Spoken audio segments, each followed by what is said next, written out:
The Man with Two Left Feet and Other Stories by P.G. Wodehouse. Crowned Heads. Recording by Michael Yard. Katy had never been more surprised in her life than when the serious young man with the brown eyes and the Charles Dana Gibson profile spirited her away from his friend and Genevieve. Till that moment she had looked on herself as playing a sort of villager and retainer part to the brown-eyed young man's hero and Genevieve's heroine. She knew she was not pretty, though somebody unidentified had once said that she had nice eyes, whereas Genevieve was notoriously a beauty, incessantly pestered, so report had it, by musical comedy managers to go on the stage. Genevieve was tall and blonde, a destroyer of masculine peace of mind.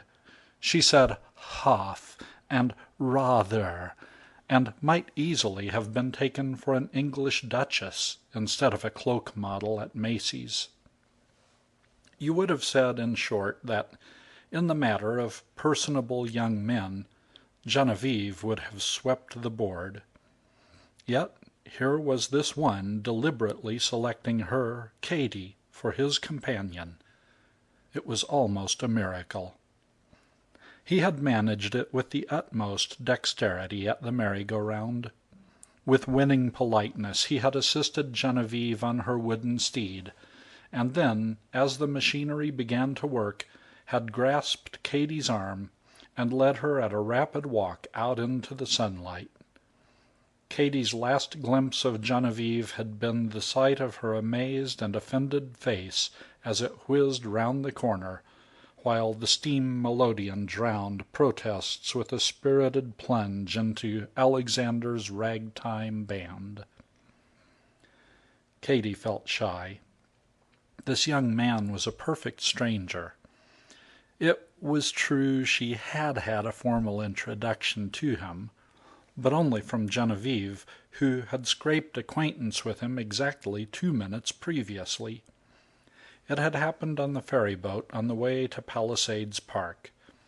Genevieve's bright eye, roving among the throng on the lower deck, had singled out this young man and his companion as suitable cavaliers for the expedition. The young man pleased her, and his friend with the broken nose and the face like a good-natured bulldog was obviously suitable for Katy. Etiquette is not rigid on New York ferry boats. Without fuss or delay she proceeded to make their acquaintance, to Katy's concern, for she could never get used to Genevieve's short way with strangers. The quiet life she had led had made her almost prudish, and there were times when Genevieve's conduct shocked her. Of course, she knew there was no harm in Genevieve. As the latter herself had once put it, "The feller that tries to get gay with me is going to get a call down that'll make him holler for his winter overcoat." But all the same, she could not approve, and the net result of her disapproval was to make her shy and silent as she walked by this young man's side. The young man seemed to divine her thoughts. "Say, I'm on the level," he observed. "You want to get that. Right on the square, see?" "Oh, yes," said Katy, relieved but yet embarrassed. It was awkward to have one's thoughts read like this. "You ain't like your friend. Don't think I don't see that." "Genevieve's a sweet girl," said Katy loyally. "A darned sight too sweet. Somebody ought to tell her mother." "Why did you speak to her if you did not like her?" "Wanted to get to know you," said the young man simply.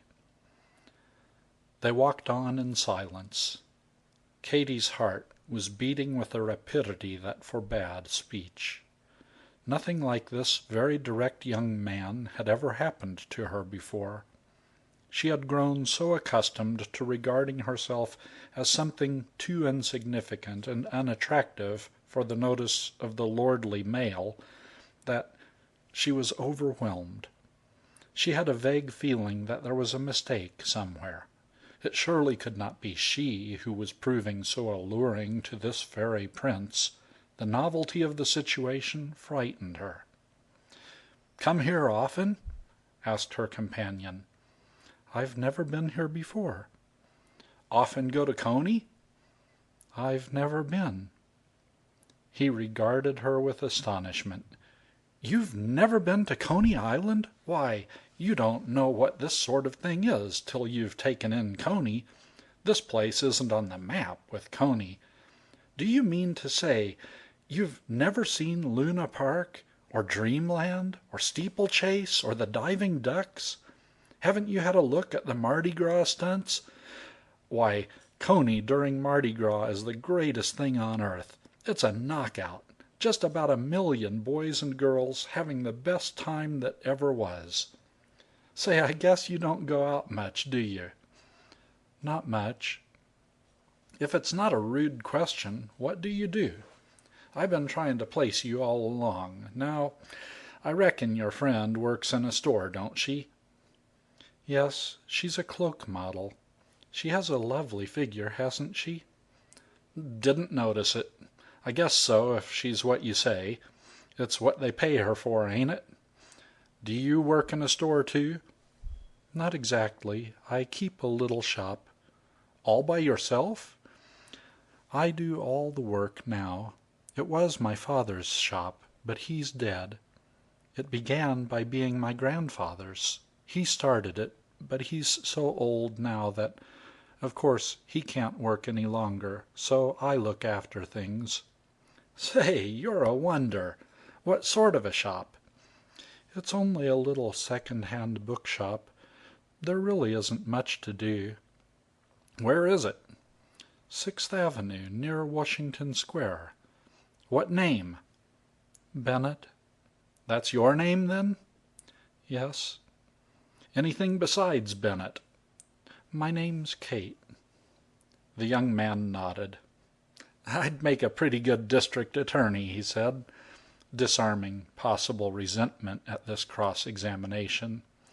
"I guess you're wondering if I'm ever going to stop asking you questions. Well, what would you like to do?" "Don't you think we ought to go back and find your friend and Genevieve? They will be wondering where we are." "Let 'em," said the young man briefly. "I've had all I want of Jenny." "I can't understand why you don't like her." "I like you. Shall we have some ice cream, or would you rather go on the scenic railway?" Katie decided on the more peaceful pleasure. They resumed their walk, socially licking 2 cones. Out of the corner of her eyes, Katie cast swift glances at her friend's face. He was a very grave young man. There was something important as well as handsome about him. Once, as they made their way through the crowds, she saw a couple of boys look almost reverently at him. She wondered who he could be, but was too shy to inquire. She had got over her nervousness to a great extent, but there were still limits to what she felt herself equal to saying. It did not strike her that it was only fair that she should ask a few questions in return for those which he had put. She had always repressed herself, and she did so now.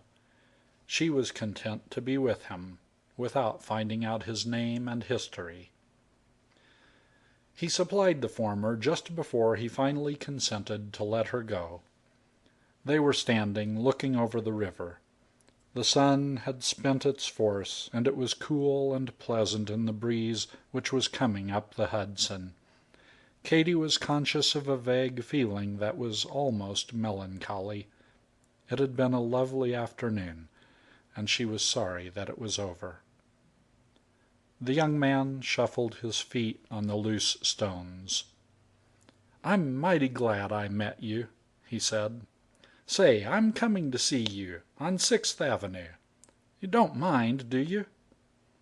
He did not wait for a reply. "Brady's my name. Ted Brady, Glencoe Athletic Club." He paused. "I'm on the level." he added, and paused again. "I like you a whole lot. There's your friend Genevieve. Better go after her, hadn't you? Goodbye." And he was gone, walking swiftly through the crowd about the bandstand. Katy went back to Genevieve, and Genevieve was simply horrid, cold and haughty, a beautiful iceberg of dudgeon. She refused to speak a single word during the whole long journey back to Sixth Avenue. And Katy, whose tender heart would at other times have been tortured by this hostility, leant back in her seat and was happy. Her mind was far away from Genevieve's frozen gloom, living over again the wonderful happenings of the afternoon. Yes, it had been a wonderful afternoon, but trouble was waiting for her in Sixth Avenue. Trouble was never absent for very long from Katy's unselfish life. Arriving at the little bookshop, she found Mr. Murdoch, the glazier, preparing for departure. Mr. Murdoch came in on Mondays, Wednesdays, and Fridays to play draughts with her grandfather, who was paralyzed from the waist and unable to leave the house except when Katy took him for his outing in Washington Square each morning in his bath chair. Mr. Murdoch welcomed Katy with joy. "I was wondering whenever you would come back, Katy. I'm afraid the old man's a little upset." "Not ill?" "Not ill, upset. And it was my fault, too. Thinking he'd be interested, I read him a piece from the paper where I seen about these English suffragettes, and he just went up in the air. I guess he'll be all right now you've come back. I was a fool to read it, I reckon. I kind of forgot for the moment." "Please don't worry yourself about it, Mr. Murdoch. He'll be all right soon. I'll go to him." In the inner room the old man was sitting. His face was flushed, and he gesticulated from time to time. "I won't have it!" he cried as Katy entered. "I tell you I won't have it! If Parliament can't do anything, I'll send Parliament about its business." "Here I am, Grandpapa," said Katy quickly. "I've had the greatest time. It was lovely up there. I tell you it's got to stop. I've spoken about it before. I won't have it." "I expect they're doing their best. It's your being so far away that makes it hard for them. But I do think you might write them a very sharp letter." "I will! I will! Get out the paper. Are you ready?" He stopped and looked piteously at Katy. "I don't know what to say. I don't know how to begin." Katy scribbled a few lines. "How would this do? His Majesty informs his government that he is greatly surprised and indignant that no notice has been taken of his previous communications. If this goes on, he will be reluctantly compelled to put the matter in other hands." She read it, glibly as she had written it. The formula had been a favorite one of her late father when roused to fall upon offending patrons of the bookshop.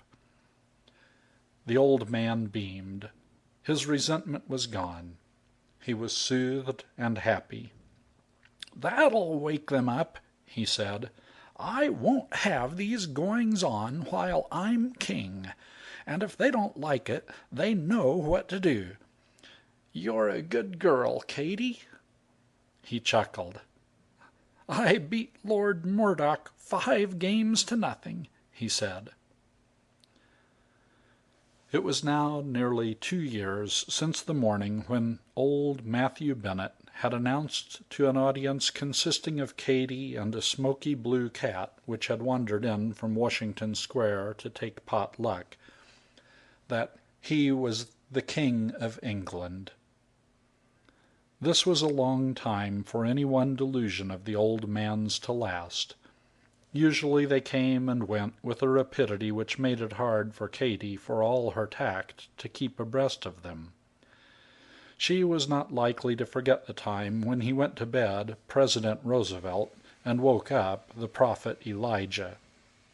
It was the only occasion in all the years they had passed together when she had felt like giving way and indulging in the fit of hysterics which most girls of her age would have had as a matter of course. She had handled that crisis, and she handled the present one, with equal smoothness. When her grandfather made his announcement, which he did rather as one stating a generally recognized fact than as if the information were in any way sensational, she neither screamed nor swooned, nor did she rush to the neighbors for advice. She merely gave the old man his breakfast, not forgetting to set aside a suitable portion for the smoky cat, and then went round to notify Mr. Murdoch of what had happened. Mr. Murdoch, excellent man, received the news without any fuss or excitement at all, and promised to look in on Schwartz, the stout saloon-keeper who was Mr. Bennet's companion and antagonist at draughts on Tuesdays, Thursdays, and Saturdays, and, as he expressed it, put him wise. Life ran comfortably in the new groove. Old Mr. Bennet continued to play draughts and pore over his second-hand classics. Every morning he took his outing in Washington Square, where, from his invalid's chair, he surveyed somnolent Italians and roller-skating children with his old air of kindly approval. Katy, whom circumstances had taught to be thankful for small mercies, was perfectly happy in the shadow of the throne. She liked her work. She liked looking after her grandfather. And now that Ted Brady had come into her life, she really began to look on herself as an exceptionally lucky girl, a spoilt favorite of fortune. For Ted Brady had called, as he said he would, and from the very first he had made plain in his grave, direct way the objects of his visits. There was no subtlety about Ted, no finesse. He was as frank as a music-hall love-song.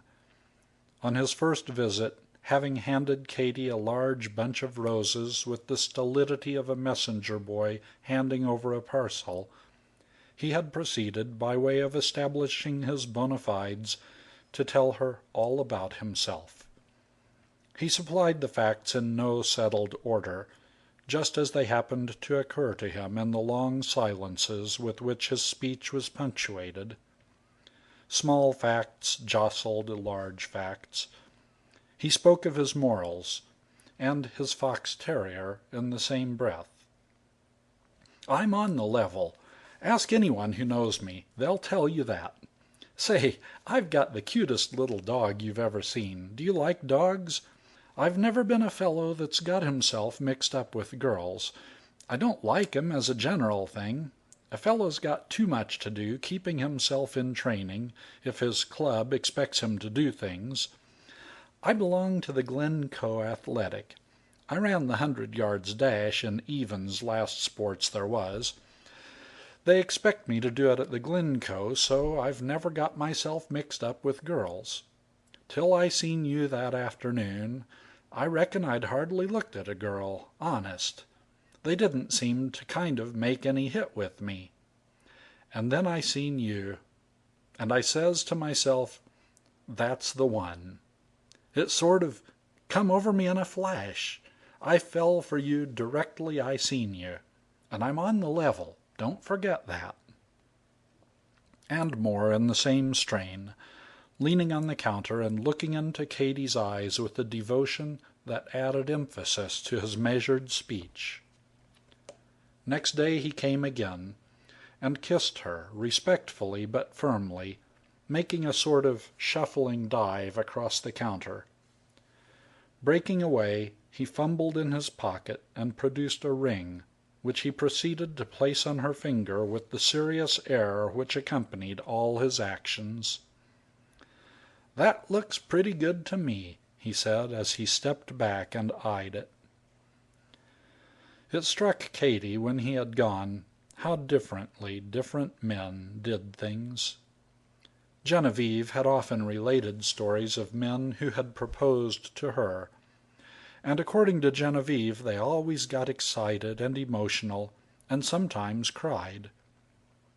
Ted Brady had fitted her with the ring more like a glover's assistant than anything else, and he had hardly spoken a word from beginning to end. He had seemed to take her acquiescence for granted. And yet there had been nothing flat or disappointing about the proceedings. She had been thrilled throughout. It is to be supposed that Mr. Brady had the force of character which does not require the aid of speech. It was not till she took the news of her engagement to old Mr. Bennet that it was borne in upon Katie that fate did not intend to be so wholly benevolent to her as she supposed. That her grandfather could offer any opposition had not occurred to her as a possibility. She took his approval for granted. Never, as long as she could remember, had he been anything but kind to her. And the only possible objections to marriage from a grandfather's point of view, badness of character, insufficient means, or inferiority of social position, were in this case gloriously absent. She could not see how anyone, however hypercritical, could find a flaw in Ted. His character was spotless. He was comfortably off. And so far from being in any way inferior socially, it was he who condescended. For Ted, she had discovered from conversation with Mr. Murdoch, the glazier, was no ordinary young man. He was a celebrity, so much so that, for a moment, when told the news of the engagement, Mr. Murdoch, startled out of his usual tact, had exhibited frank surprise that the great Ted Brady should not have aimed higher. "You're sure you've got the name right, Katie?" he had said. "It's really Ted Brady? No mistake about the first name? Well-built, good-looking young chap with brown eyes? Well, this beats me. Not," he went on hurriedly, "that any young fellow mightn't think himself lucky to get a wife like you, Katie. But Ted Brady? Why, there isn't a girl in this part of the town, or in Harlem, or the Bronx, for that matter, who wouldn't give her eyes to be in your place. Why, Ted Brady is the big noise. He's the star of Glencoe." "He told me he belonged to the Glencoe Athletic." "Don't you believe it. It belongs to him. Why, the way that boy runs and jumps is the real limit. There's only one Billy Burton of the Irish American that can touch him.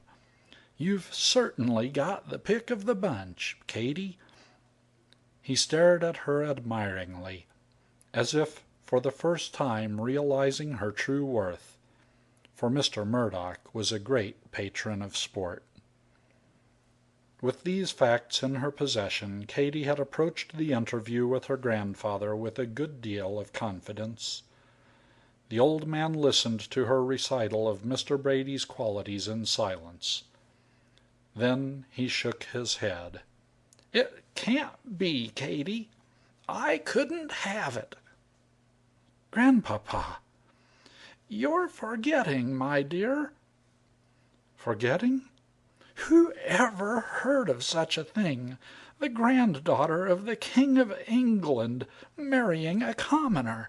It wouldn't do at all." Consternation, surprise, and misery kept Katie dumb. She had learned in a hard school to be prepared for sudden blows from the hand of fate, but this one was so entirely unforeseen that it found her unprepared, and she was crushed by it. She knew her grandfather's obstinacy too well to argue against the decision. "Oh, no, not at all," he repeated. "Oh, no, it wouldn't do." Katy said nothing. She was beyond speech. She stood there wide-eyed and silent among the ruins of her little air castle. The old man patted her hand affectionately. He was pleased at her docility. It was the right attitude, becoming in one of her high rank. "I'm very sorry, my dear, but oh no, oh no, oh no." His voice trailed away into an unintelligible mutter.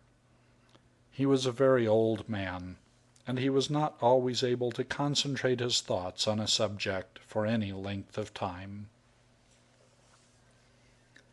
So little did Ted Brady realize at first the true complexity of the situation that he was inclined, when he heard of the news, to treat the crisis in the jaunty, dashing, love laughs at locksmith fashion so popular with young men of spirit when thwarted in their loves by the interference of parents and guardians. It took Katy some time to convince him that, just because he had the license in his pocket, he could not snatch her off on his saddle-bow and carry her off to the nearest clergyman, after the manner of young Lochinvar.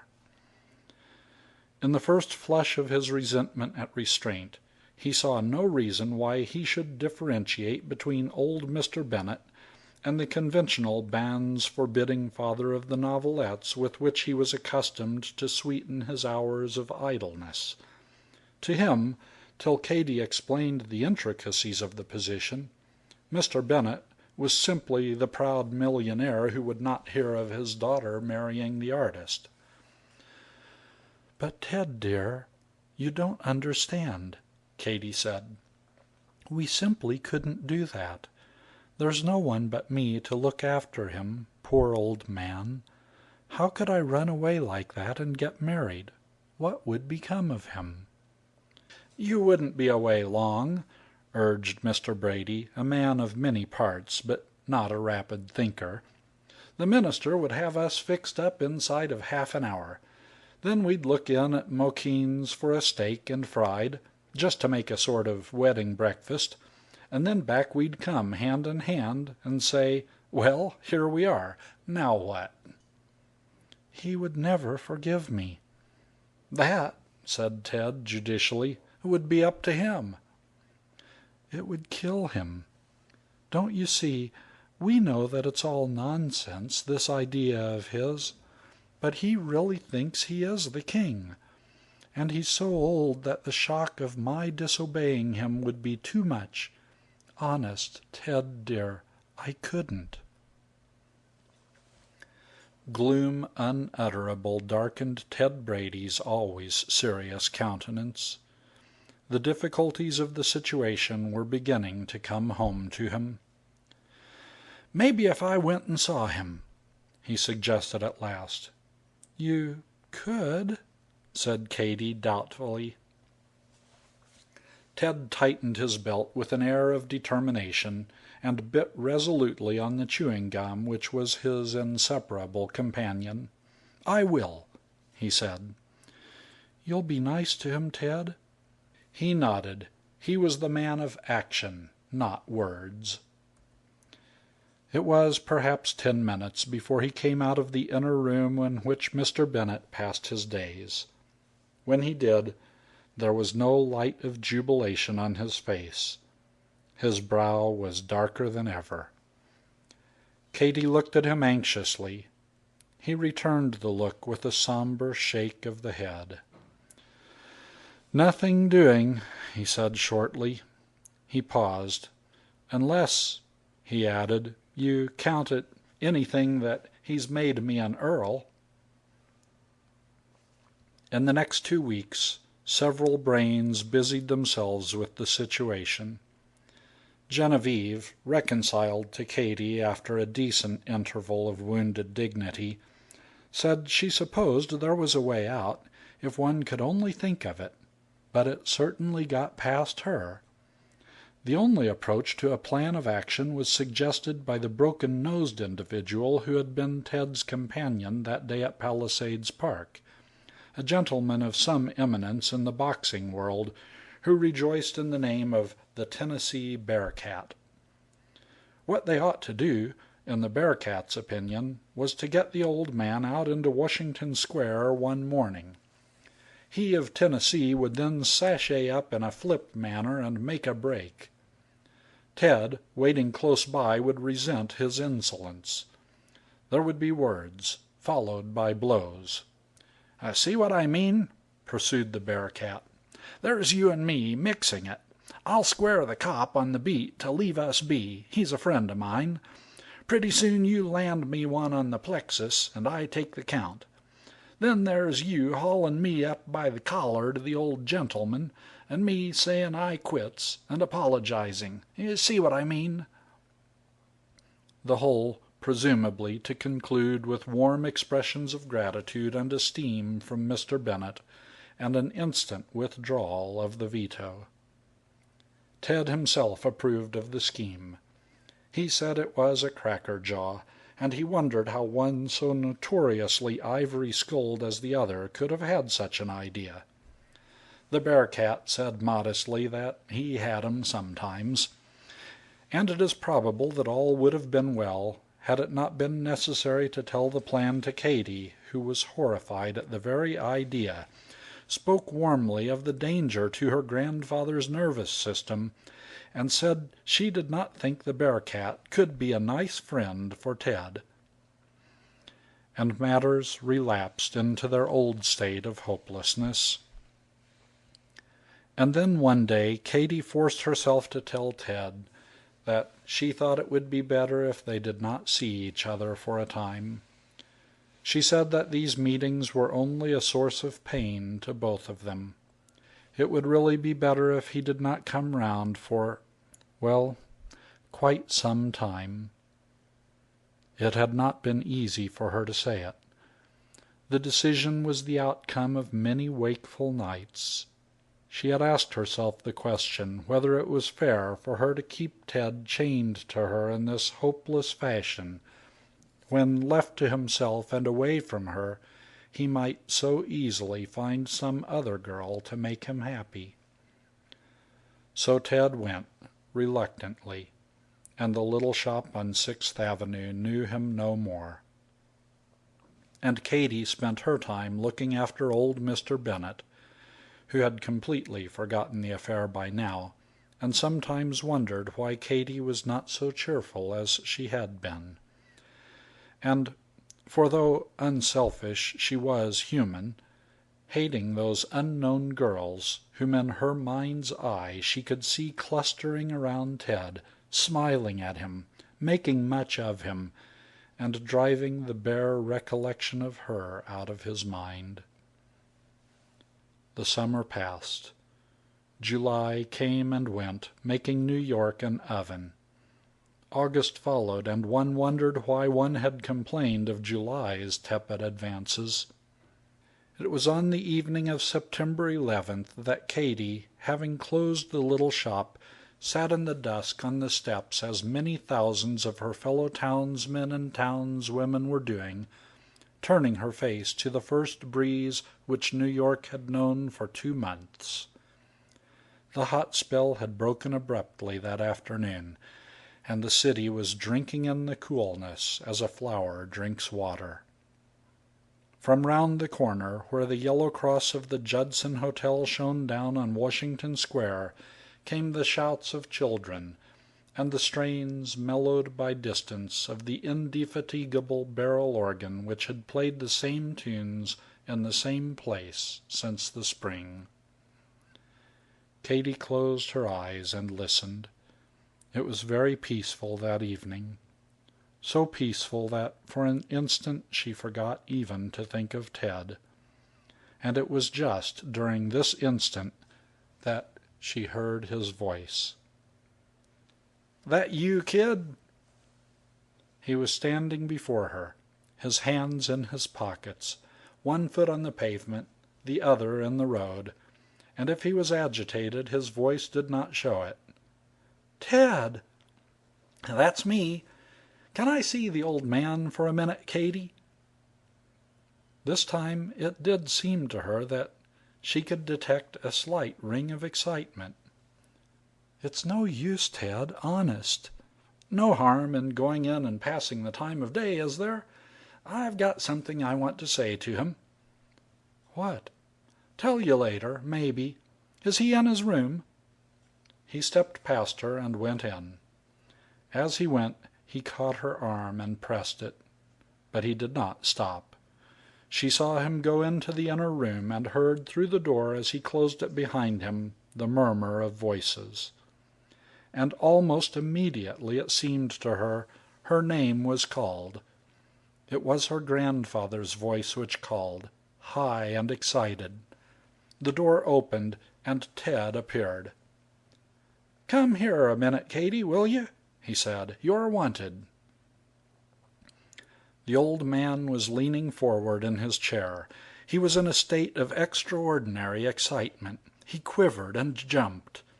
Ted, standing by the wall, looked as stolid as ever, but his eyes glittered. "Katie," cried the old man, "this is a most remarkable piece of news. This gentleman has just been telling me. Extraordinary. He—" He broke off and looked at Ted as he had looked at Katie when he had tried to write the letter to the Parliament of England. Ted's eye, as it met Katie's, was almost defiant. "I want to marry you," he said. "Yes, yes," broke in Mr. Bennet impatiently. "And I'm a king." "Yes, that's it, Katie. This gentleman is a king." Once more Ted's eye met Katie's, and this time there was an imploring look in it. "That's right," he said slowly. "I've just been telling your grandfather. I'm the king of Coney Island." "That's it, of Coney Island." "So there's no objection now to us getting married, kid. Your Royal Highness. It's a royal alliance, see?" "A royal alliance!" echoed Mr. Bennet. Out in the street Ted held Katie's hand and grinned a little sheepishly. "You're mighty quiet, kid," he said. "It looks as if it don't make much of a hit with you, the notion of being married to me." "Oh, Ted, but—" He squeezed her hand. "I know what you're thinking. I guess it was raw work pulling a tale like that on the old man. I hated to do it, but, gee, when a fellow's up against it like I was, he's apt to grab onto most any chance that comes along. Why, say, kid, it kind of looked to me as if it was sort of mint. Coming just now like it did, just when it was wanted, and just when it didn't seem possible it could happen.